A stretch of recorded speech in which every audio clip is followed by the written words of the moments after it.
touchpad not showing up in device manager, first and foremost tap on the Windows icon and in the search bar search for device manager and just tap on enter. Now from here it will pop up all of the devices that is available. Now go ahead and tap on mice and other pointing devices. Here it must show it.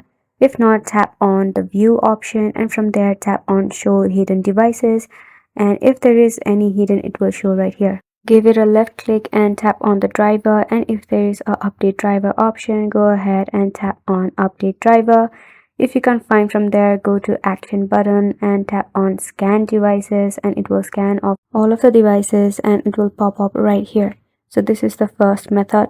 The second one is actually go to the search bar once again and go to settings option or search for settings. Now from here in the search bar search for touchpad. Now go ahead and tap on touchpad settings. Make sure it is toggled on. Now if not, you can go ahead and tap on the reset button and the touchpad will be reset. Now scroll down, there you will find more touchpad settings. So what you have to do is you have to simply give it a tap. From there, go and tap on the hardware option. Here you can edit your pointers if you want. If not, directly go to hardware. Now it must be like this, selected. If not, you have to select the hardware and tap on OK. And by doing this, your touchpad will be displayed on device manager. Isn't it simple?